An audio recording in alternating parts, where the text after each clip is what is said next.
Jemaat yang dikasihi Tuhan, pada saat ini kita akan berbicara dengan satu tema, yaitu sungguh Dia baik. Kita akan melandasi dengan satu ayat firman Tuhan yang sudah sering kita dengar, yaitu Mazmur 34 ayat yang ke-9.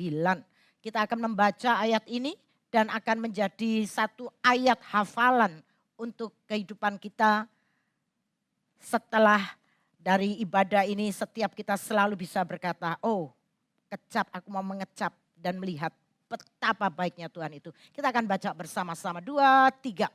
Kecaplah dan lihatlah betapa baiknya Tuhan itu. Berbahagialah orang yang berlindung padanya. Saudara, kita ini sering sekali ngomong, Tuhanku baik. Kita sering mengucapkan kalimat Allah itu baik. Bahkan pagi ini tadi saja kita pun nyanyi dengan sukacita bahwa Allah itu baik. Sungguh Allah itu baik. Kita nyanyikan dengan penuh semangat. Dan saya tadi nggak ikut nyanyi gitu ya. Saya dengarkan, jemaat dengan antusias sekali menyanyikannya. Allah itu baik, sungguh baik, sungguh nyata di dalam kehidupanku, ditunjukkan kasih setianya. Dan dikatakan Dia menyediakan yang kuperlukan. Dia menyatakan kebaikannya yaitu kepadaku. Memang fakta yang menarik mengenai kebaikan Tuhan, itu dahsyat saudara. Yesus sendiri mengatakan bahwa Tuhan adalah Allah yang menerbitkan matahari bagi orang yang jahat dan orang yang baik. Dia juga menurunkan hujan bagi orang yang benar dan orang yang tidak benar. Orang yang jahat dan tidak benar pun masih Allah perhatikan. Ini dahsyat saudara. Bukankah itu bukti nyata bagaimana baiknya Allah? Dia tetap memelihara dan merindukan orang-orang seperti itu untuk bisa bertobat dan mengasihi dan berani mengatakan dari bibir mulutnya, Tuhanku sungguh baik.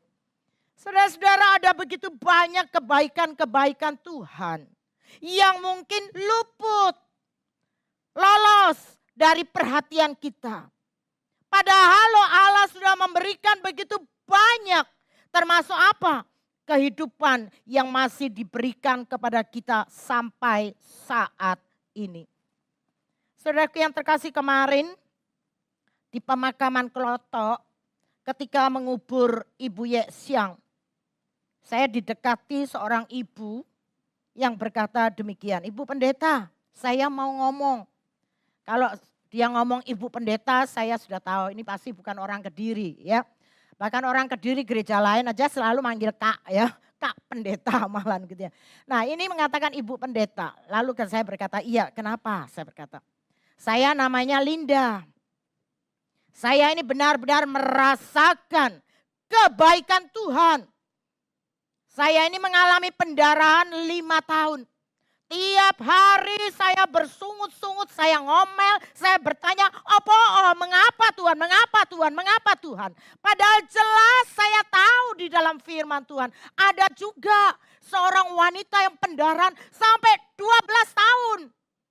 Tetapi dia memiliki ketaatan yang sungguh di dalam Tuhan. Itulah sebabnya saya saat itu ketika pendarahan 5 tahun, saya ini geru-geru terus di hadapan Tuhan. Satu kali dia katakan, saya sudah tidak tahan lagi. Saya masuk ke kamar, saya gulung-gulung dan nangis. Dan saya berteriak, berseru, Tuhan, jamah aku orang yang berdosa ini. Dia berdoa dengan hebat di kamarnya saat itu. Lalu dia katakan, luar biasa, besoknya mampet dia katakan. Aku tidak mengalami pendarahan lagi. Dan lihat sekarang dia mengatakan, lihat keadaanku saat ini. Ini ya Tuhan sudah memberikan aku perpanjangan beberapa tahun. Dan aku akan benar-benar mengatakan, Tuhanku baik. Dan aku benar-benar percaya bongkoan katanya. Saya tahu ya, karena dia orang Malang ya. Jadi dia berkata, aku percaya bongkoan, artinya apa? Percaya total kepada Tuhan. Itulah sebabnya kemana-mana saya mau menceritakan kebaikan Tuhan di dalam hidupku. Nah, Ibu Linda ini dengan semangat yang berkobar menyaksikan kebaikan Tuhan dalam hidupnya. Kenapa?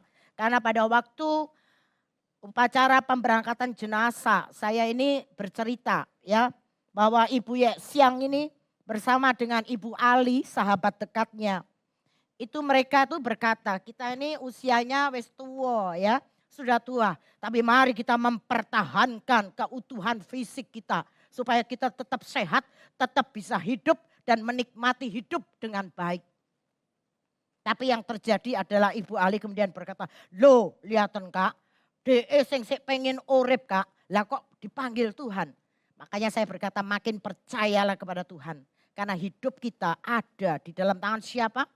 Ada di dalam tangan Allah. Karena itulah pada waktu itu Ibu Ali, kemudian Ibu Ali bukan Ali Brotoseno ya. Ibu Ali kemudian berkata, "Kak, mulai hari ini saya akan rajin dan saya akan benar-benar percaya total kepada Tuhan." Tapi sopo koncoku Kak? Ya, lalu saya bilang, ini kok pas ya di dekatnya ya Ibu Ali pada waktu itu ada Ci Ajoy ya, ada Ibu Weni. Saya berkata, sekarang ganti dia yang akan menjadi sahabatmu ya. Karena apa? Dia kalau di UIN, Ibu Yeksiang ini selalu pakai kursi roda. Tapi teladan iman yang luar biasa adalah dia ndak punya alasan. Aku wis tua, umurnya 83 saudara. Aku wis di kursi roda. Jadi aku gak apa-apa toh kalau gak nang gereja. Enggak. Dia tetap setia ke gereja. Dan selalu ada sahabat-sahabatnya menemani dia duduk. Itulah sebabnya Ci Ali kemudian beralasan, "Lah aku mari ngene duduk mbek siapa Kak?" Duduk sama Cik Weni itu. Ada Cik Weni yang akan bisa menjadi sahabatmu. Saudaraku yang terkasih, banyak kebaikan-kebaikan Tuhan di dalam kehidupan kita. Karena itu jangan luput bagi kita untuk terus bisa menyaksikan kebaikan kita. Kebaikan Tuhan kepada sesama kita. Karena itulah Daud menghimbau pada hari ini dikatakan, "Kecaplah dan lihatlah betapa baiknya Tuhan itu." Himbauan Daud mengingatkan kita agar kita tidak melupakan, wow, betapa baiknya Tuhan kepada kita. Itu sebabnya tidak saja kita diminta agar terus melihat kebaikan Tuhan. Tetapi Daud pun mengingatkan kita untuk merasakan dewe. Merasakan sendiri betapa baiknya Tuhan itu. Itulah sebabnya dalam ayat 9 ini. Daud mengundang kita untuk ikut mencicipi. Untuk ikut melihat kebaikan Tuhan. Saudara, saya mau katakan ini bukan hanya teori. Tetapi benar-benar undangan. Untuk apa? Kita dapat mengalami Tuhan secara langsung. Saya berani katakan Tuhan kita itu bukan hanya baik dalam perkataan. Tetapi sungguh baik di dalam faktanya. Di dalam tindakan nyatanya. Karena itulah Daud berani mengatakan yang pertama. Kebaikan Tuhan harus kita alami. Saudara, kalau pernah satu kali saudara direkomendasikan makanan enak ya oleh teman. Misalnya si Ali, ya, ini sekarang Pak Ali aja yang saya pakai ya. Pak Ali ngomong, iku loh di warung pojokan situ. Weh, lontong sayure hauje. Wes dodolan lontong sayur. Ono sate babi. Kegemarannya Dokter Novian. Ono sate babi hauje tenan. Bukan cuma hauje tenan, murah, tur enak. Saudara, kalau saya diberi informasi seperti ini, saya otomatis belum percaya. Saya akan mencicipi dulu, betul? Akan mencicipi dulu, benar enggak? Siapa tahu ketika saya ke sana tiba-tiba, lah kok sate ini alote kok sandal jepit. Cialat daulo begitu ya. Itulah sebabnya saya harus mencicipi dulu. Baru saya bisa merespon request daripada Bapak Ali Brotoseno. Nah saudara, begitu juga cara kita, yaitu mengenal Tuhan. Bukan hanya mendengar dari kata orang. Bukan hanya mendengar tentang Allah kita piye. Tetapi kita harus yaitu mengalaminya sendiri. Maka kata kecaplah itu berarti merasakan sendiri atau mengalami sendiri. Kebaikan Tuhan bukan sesuatu yang hanya didengar atau dibicarakan, tetapi harus dirasakan secara pribadi. Kalau seorang anak kecil pertama kali sama Ko Chen Fung, cucu ditawari coklat. Cucu bilang, "Moh, enak nonton sepur ya, nonton kereta api." Dikasih coklat, gedek-gedek ya. Dia mungkin ragu-ragu, tetapi setelah sama Ko Chen Fung dijejeli, coklat itu dijejeli, baru yang loh, biarpun coklat elek hitam kayak gini, lah kok haujak tenan ya, karena apa? Dien-dien, manis, enak rasanya, pasti akan minta lagi sama kungkungnya. Nah begitu juga dengan Tuhan saudara, kita itu tidak akan tahu kebaikannya kalau kita hanya mendengar dari orang lain tanpa mengalami sendiri. Saudara, kehidupan Daud, saya katakan ngesake tenanan. Daud ini hidupnya ndak asing, dia tuh dengan kesulitan. Hidupnya Daud ini banyak tantangannya. Saya kalau baca sampai gedek-gedek, bisa nggak saya tahan seperti itu? Tantangan hidup yang dialaminya sangat berat banget, sangat ekstrem saya katakan. Saya yang dengar, saya yang merasakan pasti berkata, wah botenan ini. Bisa membuat kita stres banget. Daud pada waktu itu dikatakan sendirian. Tidak ada bodyguard, raja loh ya. Tidak ada pengawal, tidak ada teman di dekat dia, sendirian. Tidak ada makanan yang dibawanya. Waktu itu Daud menjadi pelarian seluruh bangsa Israel. Saul yang menjadi raja pada waktu itu menjadikan dia sebagai musuh negara. Dan semua panglima-panglima Saul mencari Daud. Kenapa? Karena Saul sangat iri kepada Daud. Karena itu hati-hati dengan kata yang cuma pendek tetapi sangat wishendaulo, iri. Akhirnya apa? Ceritanya adalah karena iri. Kenapa iri? Karena waktu itu Daud itu berhasil membunuh Goliat. Daud berhasil membunuh Goliat dan karena itulah banyak orang memuji, mengeluh-ngeluhkan Daud lebih daripada Saul. Saul gak bisa terima. Saul tidak menerima akan keadaan ini, maka dia apa? Merancangkan sesuatu yang jahat, sesuatu yang buruk, yaitu berencana untuk membunuh Daud. Bukan malah dieman-eman, tapi direncanakan untuk dibunuh. Dan yang terjadi adalah Allah tidak tinggal diam, Daud bisa escape, Daud bisa melarikan diri. Dan cialatnya Daud tuh harus lari sampai ke daerah orang Filistin. Saya pikir lah kok masuk sarang harimau. Kenapa? Karena waktu Mazmur ini ditulis, Daud tuh baru saja keluar dari satu kota yang namanya Gad. Tahu Gad? Gad itu adalah kota asalnya siapa? Goliat. Gad itu asalnya kota Goliat. Nah ketika Daud lari ke sana memang aman. Ya, pasti seluruh orang akan langsung tahu. Loh ini loh orangnya yang membunuh pahlawan mereka Goliat. Tentu saja rajanya pasti gak terima. Akan mencari dan pasti juga akan membunuh Daud. Nah ketika Daud mengalami bahaya seperti ini. Kita bisa bayangkan ya perasaan Daud waktu itu. Daud begitu dekat dengan kematian. Daud mengalami ketakutan yang luar biasa. Tapi yang dahsyat adalah taktik yang Daud gunakan adalah dia langsung dikatakan apa?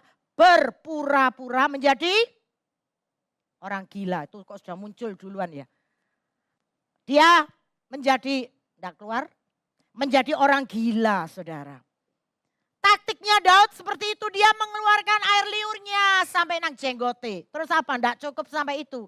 Ada debu tanah, wes dioles-oles nolah nang wajahnya. Sehingga dia menjadi aktor yang luar biasa dahsyatnya. Benar-benar akhirnya Daud berpura-pura sebagai orang gila dan membuat dirinya sungguh-sungguh dipermalukan. Sampai raja dan seluruh orang di situ percaya, lo tenan lo. Tibai orang ini orang gila tenanan. Saudaraku yang terkasih, apakah ini bukan tempat yang paling rendah, paling bawah dari hidup Daud? Sangat mengenaskan banget kehidupan Daud kalau saya bisa rasakan saat itu. Nah sekarang saudara bagaimana kalau kita yang mengalaminya? Ketika kita berada dalam titik terbawah di dalam kehidupan kita, apa saudara yang harus kita buat? Apa yang harus kita kerjakan? Apa yang harus kita cari? Saudaraku yang terkasih, maka Alkitab menyatakan dengan sangat jelas. Daud berkatanya begini, beritahu kepadaku jalan-jalanmu ya Tuhan. Ini doa singkat daripada Daud. Beritahu kepadaku, oh jalan-jalanmu ya Tuhan. Saudara, ini adalah cara yang sangat menguatkan bagi orang-orang yang berada di titik yang paling bawah. Di titik yang orang lain tidak mengerti. Tetapi kita bisa tahu berkata, beritahu kepadaku ya Tuhan, jalan-jalanmu kepadaku. Maka saudara ayat yang ke-7 mengatakan, aku orang yang tertindas ini berseru kepada Tuhan. Daud mencari Tuhan, meratap kepada Tuhan terus menerus. Dia mencari wajah Tuhan sampai dia menjawab. Itu yang dilakukan Daud. Maka kemudian saya juga teringat kepada ibu di depan tadi. Dia juga berkata, aku masuk ke kamarku. Aku juga nangis keru-keru. Aku berseru dan berdoa mencari wajah Tuhan. Dan Tuhan pun menjawabnya. Saudaraku yang terkasih, mari renungkan.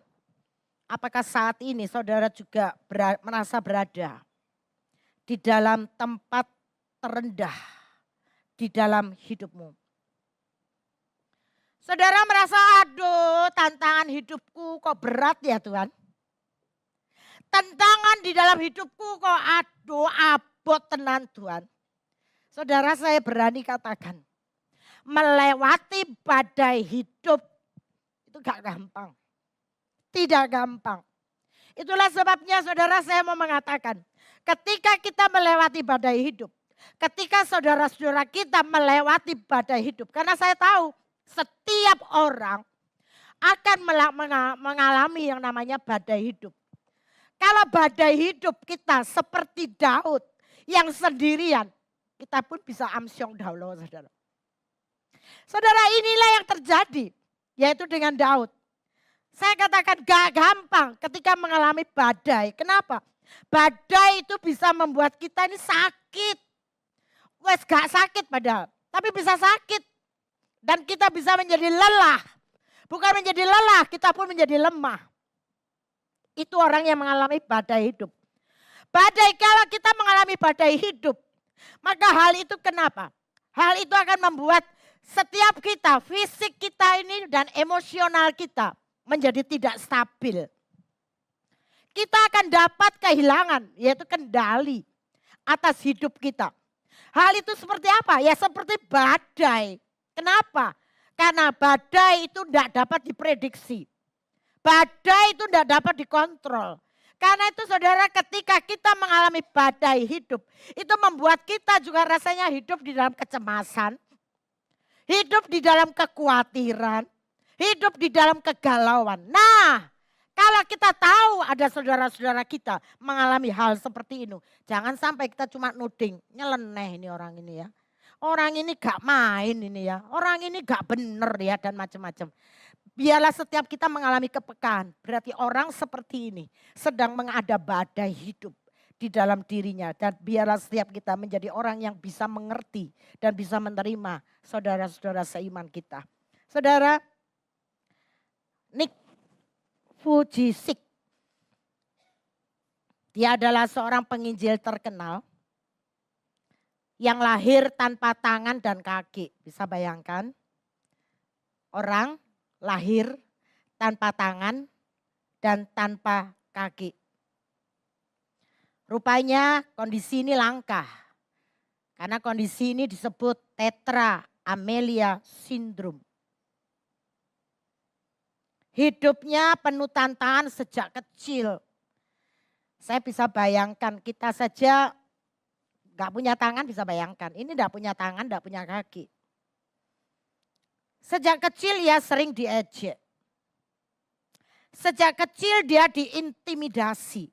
Dia dibully. Hidupnya berat. Lalu dia merasa apa? Aku gak berharga. Bahkan pada usia 10 tahun. Katakan usia 10 tahun. Nick ini berpikir, ngapain aku hidup? Kenapa? Karena merasa, wah hidupku gak ono harapan kayak begini. Namun saudara, titik balik dalam hidup Nick itu terjadi. Yaitu ketika dia membaca Alkitab. Dan pada waktu itu dia mendapatkan satu ayat, Yohanes 9 ayat 1 sampai 3. Di mana Yesus berkata bahwa penderitaan seseorang dapat menjadi kesempatan untuk pekerjaan Tuhan dinyatakan. Nah sejak saat itulah Nick memahami, kalau gitu kekuranganku adalah bagian dari rencana Tuhan untuk aku bisa menjadi berkat. Yaitu bagi orang lain. Akhirnya apa? Dahsyat saudara. Yang terjadi Nick akhirnya menyerahkan hidupnya total. Yaitu kepada Tuhan. Menyerahkan secara total. Dan mulai dia itu berbagi kisahnya. Berbagi kisahnya kepada dunia. Meskipun dulu dia merasa sangat terpuruk. Dia kehilangan harapan. Yang terjadi dahsyat Tuhan memakainya. Menjadi apa? Terang bagi jutaan orang saat itu. Dan Nick saat ini pun menjadi seorang motivator yang hebat. Dan dia menjadi penginjil internasional yang menyebarkan pesan. Yaitu tentang harapan, tentang iman, dan tentang kebaikan Tuhan. Saya katakan dahsyat dan luar biasa. Nick seperti Daud pernah merasa terpuruk. Bahkan kehilangan harapan untuk hidup. Namun melalui pengalaman hidupnya yang sulit, Tuhan justru mengangkatnya untuk menjadi kesaksian yang menguatkan banyak orang. Saudara, ketika Daud mampu melewati badai hidupnya, maka dia menulis mazmur yang penuh dengan pujian-pujian kepada Tuhan. Demikian pula dengan Nick. Nick ketika melewati badai hidupnya, Nick pun menggunakan hidupnya untuk memuliakan Tuhan. Dan dia pun menjadi penginjil internasional. Saudara-saudara, ketika kita merasa seperti Daud, terpuruk, ditolak, bahkan harus bersembunyi dari tantangan hidup. Ingatlah bahwa Tuhan itu tidak pernah meninggalkan kita. Sama seperti Tuhan mengangkat Daud dari pelariannya. Sama seperti Tuhan memakai Nick Vujicic dengan segala keterbatasannya. Maka Tuhan juga bisa memakai setiap pengalaman sulit kita untuk mendatangkan kemuliaan dan juga kebesaran, yaitu bagi nama Tuhan. Yang kedua, saudara, kebaikan Tuhan itu akan sangat nyata, yaitu di tengah apa? Pergumulan. Lihatlah Daud. Saat itu Daud hidup dalam ketidakpastian. Daud hidup dalam keterpurukan. Daud hidup dalam kekosongan. Tapi meski begitu, Daud masih bisa berseru-seru. Betapa baiknya Tuhan. Jadi kebaikan Tuhan bukan berarti hidup tanpa masalah. Tetapi Tuhan hadir, Tuhan bekerja di tengah masalah kita yang terjadi. Seperti ayat landasan firman Tuhan pagi ini. Yang liturgos berikan, Roma 8:28. Kita tahu sekarang bahwa Allah itu turut bekerja dalam segala sesuatu. Untuk apa? Untuk mendatangkan kebaikan bagi mereka yang mengasihi Dia. Saudara, seorang petani yang menanam benih itu harus menghadapi apa? Hujan, harus menghadapi panas. Itulah sebabnya kalau saya tuh ikut HES ngelihat petani, timbul rasa iba. Iya ya sano ya, para petani makanya sampai ireng-ireng gitu ya, jelintang begitu ya. Karena apa? Panas pun dia harus bekerja, menanam dan macam-macam. Bahkan kalau ada badai, dia ya tetap harus bertahan. Bayangkan saudara, cuaca di tengah sawah. Kalau ada angin badai, kalau ada angin panas. Wow, sangat menakutkan sekali. Tapi para petani mengatakan semua itu diperlukan. Untuk apa? Untuk dia tetap ada pertumbuhan, yaitu dari hasil panen yang baik.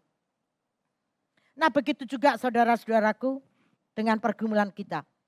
Pergumulan kita itu adalah bagian dari proses Tuhan yang bisa mendatangkan kebaikan bagi kita. Karena itu ojo ngersulo dulu.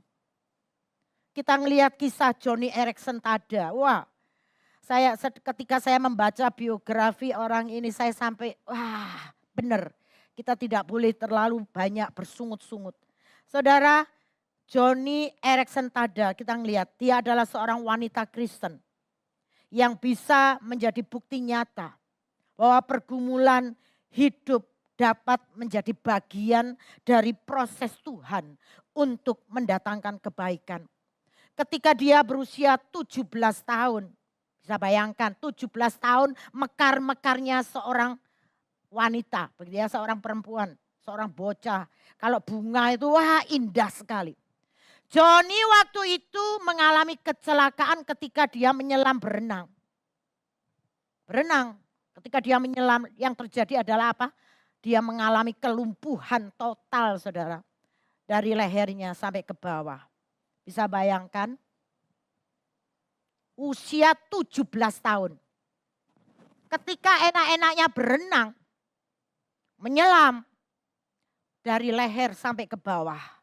Lumpuh total. Saya juga yakin saat itu pasti sangat berat baginya. Dan benar saya baca di awal setelah kecelakaannya itu, wah Joni ini bergumul dengan depresi mendalam, frustasi dan pertanyaannya tadi.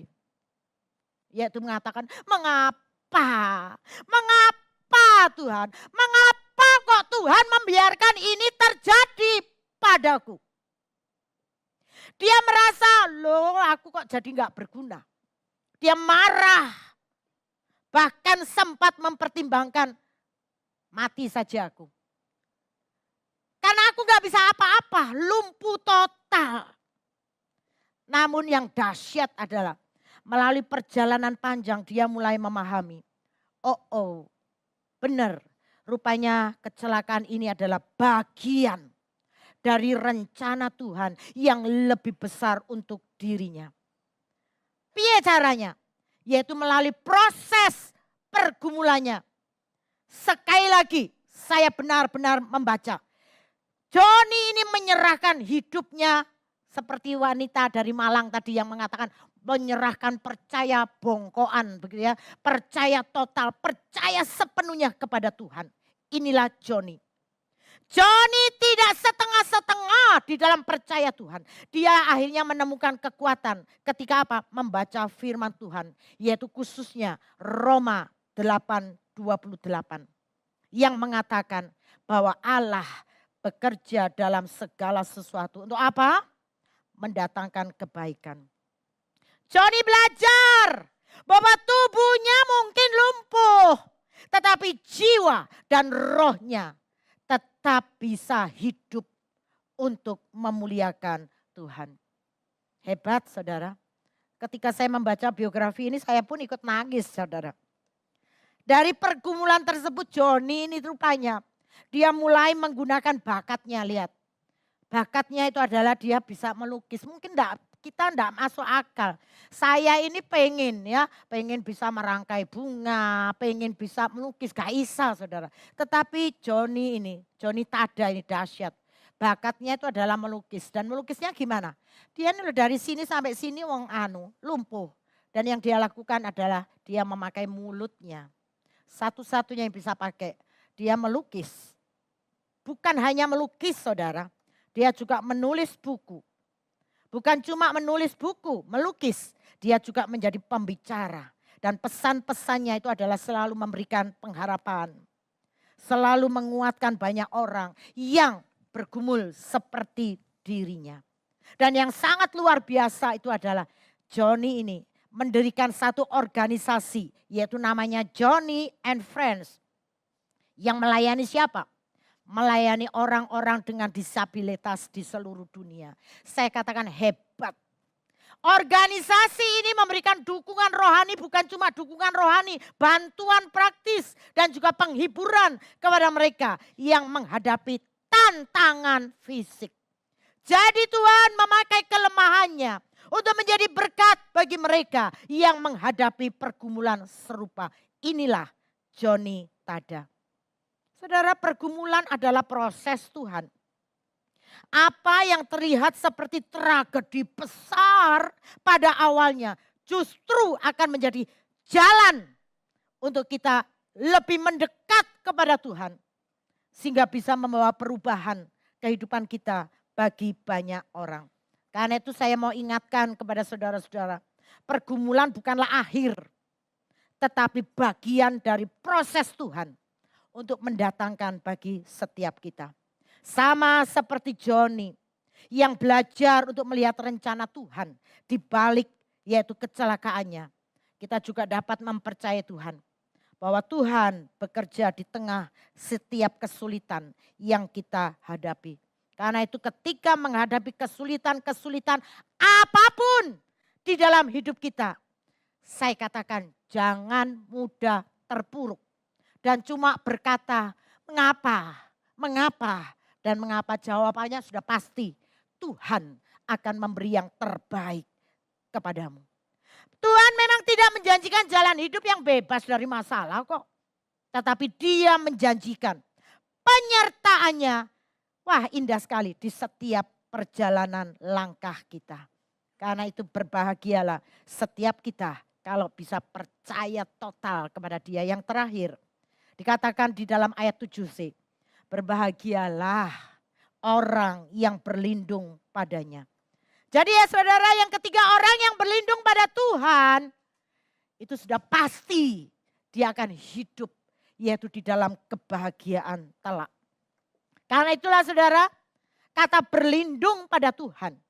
Itu berarti percaya sepenuhnya kepada Tuhan. Meskipun situasi nampak tidak menentu. Saudaraku yang terkasih, mari kita sungguh-sungguh berlindung pada Tuhan. Sungguh-sungguh belajar untuk berserah penuh kepada Tuhan. Supaya kita dapat kembali menemukan damai sejahtera dalam perlindungannya. Saudara, hari ini mari kita merenungkan kebaikan-kebaikan Tuhan apa yang sudah terjadi dalam hidup kita. Baik itu hal yang kecil saja. Saudara, seperti Tuhan kalau sudah memberi kesehatan bagi kita. Itu adalah kebaikan Tuhan kalau bagi saya sebagai seorang gembala. Sebagai seorang hamba Tuhan. Wah dahsyat itu, berkat yang besar sekali. Pertolongan Tuhan kalau nyata dalam keluarga kita. Wah dahsyat itu saudara. Sekarang ini saya lagi bergumul karena apa? Sosok saya ini ada di rumah sakit. Saya mau lari pulang juga bingung. Tidak lari pulang, saya tetap harus bertanggung jawab dengan pelayanan yang ada. Saudara, kalau kita diberi tubuh yang sehat, bersyukurlah. Saudara, kemarin ada seorang jemaat yang datang ke gereja. Lalu jemaat ini berkata, Kak, mulai hari ini, mulai saat ini, saya akan mudah mengucap syukur. Saya kemudian tunggu dulu, dia mau mengucap syukur apa? Saya ini loh Kak, kalau bisa mandi saja, saya bersyukur kepada Tuhan. Kenapa? Berarti saya sehat. Saya katakan, Ciami, saya tidak banyak ngomong, saya katakan betul sekali. Saudara kadang ini luput ya di dalam diri kita. Bisa mandi, rasa alah mek mandi aja. Saudara enggak semua orang bisa mandi kok. Orang kalau sakit mana bisa mandi. Enggak bisa, tapi jemaat ini kemudian berkata, mulai saya ini gak bersungut-sungut Kak. Saya enggak akan bersungut-sungut, bisa mandi. Saya pun akhirnya makcelep, iya betul juga. Bisa mandi aja membuat saya bisa bersyukur. Karena itu saudara ketika menghadapi masalah, ingatlah yang paling penting adalah Tuhan itu loh enggak pernah meninggalkan kita. Karena itu saudara berdoalah agar saudara dapat melihat kebaikan Tuhan di dalam segala situasi. Jadilah orang yang bisa menjadi berkat saudara. Mari hari ini belajar menjadi berkat bagi orang lain. Jangan hidup di dalam keegoisan kita. Biarlah kita bisa sabar dan menerima orang-orang yang ada di dekat kita. Karena bisa saja saat ini orang-orang yang ada di dekat kita juga mengalami pergumulan yang besar. Karena itu saudara, melalui Mazmur 34 ayat 9 hari ini mengajarkan kita bahwa kebaikan Tuhan itu bukan teori. Bukan. Tetapi sesuatu yang bisa dan harus kita alami secara langsung. Dan saya sangat percaya Tuhan itu baik di setiap musim hidup kita. Baik di saat suka maupun duka seperti kata-kata Ibu Rita tadi. Mari kita terus berlindung padanya. Dan percaya bahwa kebaikannya akan selalu nyata dalam hidup kita. Amin. Mari kita akan tutup bersama dengan nyanyian saja. Kita akan nyanyi bersama-sama bersamamu Bapa. Kita nyanyikan, kita resapi syair.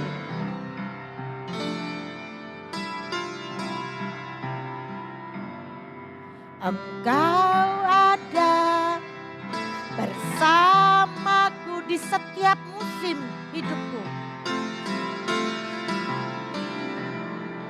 Tak pernah kau biarkanku sendiri.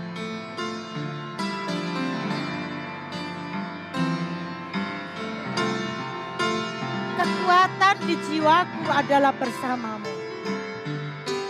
Tolong singer bisa nyanyi.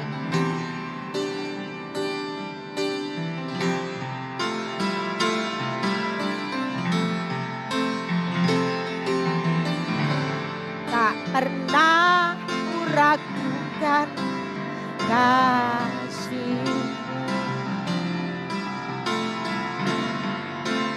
Bersamamu Bapa, mari lewati semua. Perkenananmu ya Tuhan itu yang meneguhkan aku. Bangunkan hati, Engkau Tuhan yang bertindak. Berikan aku pertolongan. Anugerah-Mu besar, melimpah bagiku.